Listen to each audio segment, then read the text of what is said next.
Film ini mengisahkan perjalanan seorang wanita bernama Jennifer Hills, seorang penulis muda dari kota yang datang ke pedesaan untuk mencari inspirasi.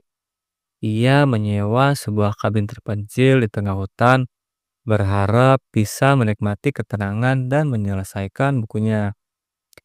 Awalnya suasana tampak ideal, udara segar, hutan yang hijau, dan suara sungai yang mengalir tenang. Jennifer menikmati waktunya dengan menulis, jogging di pagi hari, dan menikmati angin sejuk dari teras kabinnya. Namun siapa sangka bahwa kedatangannya ke tempat itu justru akan menjadi awal dari sebuah mimpi buruk yang lebih mengerikan dari yang bisa dibayangkan. Hari pertama di kota kecil itu, Jennifer mampir ke sebuah pom bensin untuk mengisi bahan bakar. Di sanalah ia pertama kali bertemu dengan Johnny, seorang pria kasar yang bekerja sebagai mekanik. Bersama Johnny, ada dua pria lainnya, Stanley yang selalu membawa kamera dan sering merekam hal-hal tidak penting, serta Andy, pria berbadan besar dan tampak kasar. Mereka mulai menggoda Jennifer, melemparkan komentar-komentar bernada genit, tapi Jennifer hanya tersenyum sopan dan pergi. Saat itu, ia sama sekali tak menganggap mereka sebagai ancaman. Namun, tanpa ia sadari, pertemuan itu telah membuat mereka tertarik kepadanya. Dan sejak saat itu, mereka mulai mengintai. Jennifer kembali ke kabinnya dan menghabiskan waktu dengan menulis. Malam harinya, ia menikmati segelas anggur di teras, menikmati suara jangkrik dan aliran sungai. Namun, dari kejauhan, di balik pepohonan, ada mata-mata yang mengawasinya. Keesokan harinya, Jennifer keluar untuk jogging di sekitar hutan. Saat itulah ia bertemu dengan seorang pria bernama Matthew, seorang pria dengan disabilitas mental yang bekerja sebagai pengantar barang. Jennifer bersikap ramah padanya, bahkan memberinya tips saat ia mengantar beberapa perlengkapan ke kabin. Matthew yang polos langsung merasa bahwa Jennifer menyukainya. Tanpa ia sadari, hal ini justru akan dimanfaatkan oleh geng Johnny untuk rencana jahat mereka. Malam itu, Jennifer kembali merasakan sesuatu yang aneh, seperti ada yang mengawasi dari luar jendela. Namun, ia mengabaikannya, mengira itu hanya imajinasinya. Tapi saat ia pergi ke kamar mandi, ia mendengar suara samar di luar kabin. Saat ia mengintip dari jendela, tak ada siapapun di sana. Beberapa hari kemudian, saat Jennifer sedang asyik menulis, tiba-tiba listrik di kabinnya mati. Saat ia keluar untuk mengecek generator, ia melihat sesuatu yang membuatnya merinding. Pintu kabin yang tadinya tertutup kini terbuka lebar. Sebelum ia sempat bereaksi, sekumpulan pria menyerangnya.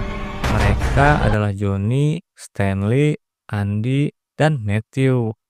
Jennifer berusaha melawan, tapi mereka terlalu kuat. Mereka menyeretnya keluar, mempermainkannya, dan mempermalukannya dengan cara yang mengerikan.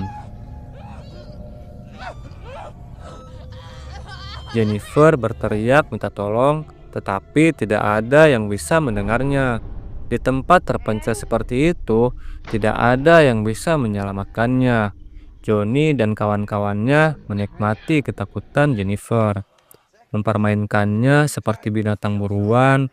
Mereka bahkan memaksa Matthew untuk ikut melakukan perbuatan keji, meskipun ia tampak ragu. Setelah puas, mereka menyeret Jennifer ke tepi sungai.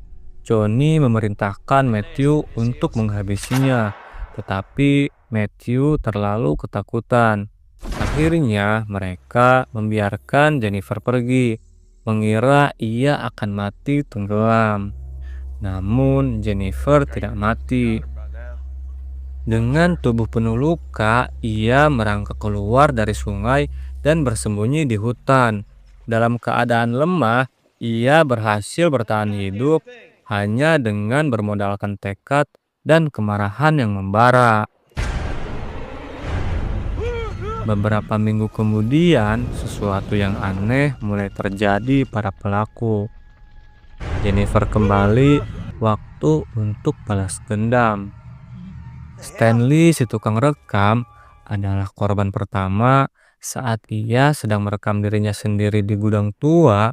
Tiba-tiba layar kameranya menangkap sesuatu yang mengerikan. Jennifer berdiri di belakangnya dengan senyuman mengerikan.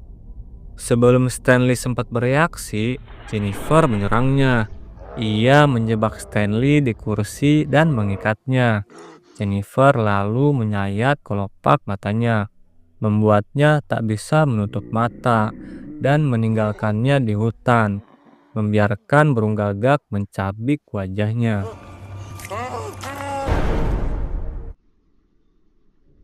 Korban kedua adalah Andy. Saat sedang memancing di danau, ia melihat bayangan Jennifer di air. Panik, ia berusaha kabur, tapi Jennifer sudah menunggunya. Ia menjebak Andy di sebuah gudang dan meremukkan tubuhnya dengan palu, sebelum akhirnya membiarkannya tewas dalam penderitaan.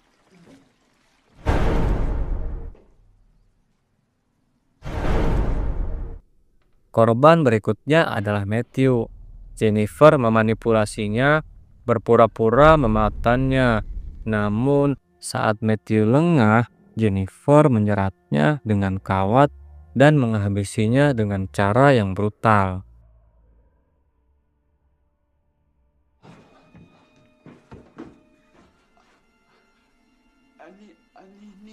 I know this wasn't your fault.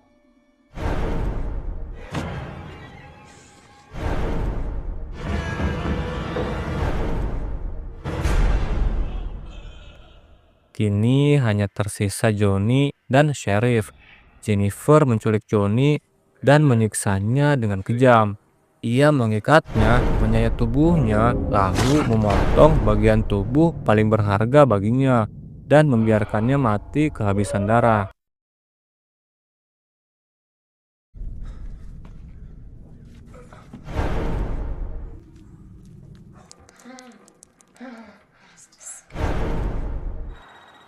Sheriff yang mengira dirinya aman akhirnya juga terjebak dalam permainan Jennifer.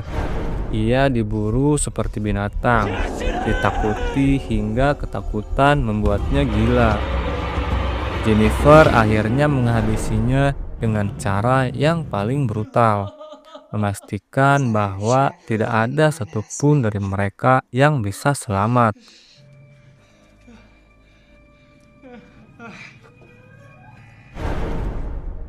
It was fun while it lasted.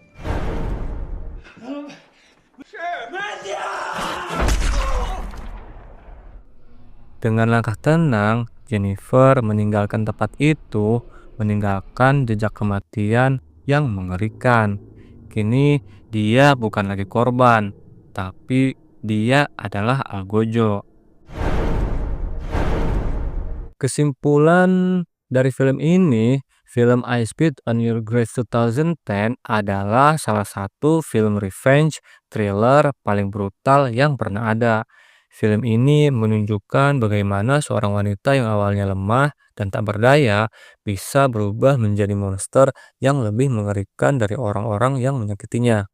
Dengan adegan-adegan yang disturbing dan balas dendam yang kejam, film ini bukan untuk orang yang lemah hati. Tapi kalau kalian suka film dengan tema revenge yang penuh ketegangan dan brutalitas, film ini jelas wajib ditonton. Jadi, gimana menurut kalian? Kalau kalian berada di posisi Jennifer, apakah kalian akan melakukan hal yang sama? Atau kalian punya cara balas dendam yang lebih sadis? Tulis pendapat kalian di kolom komentar. Thank you.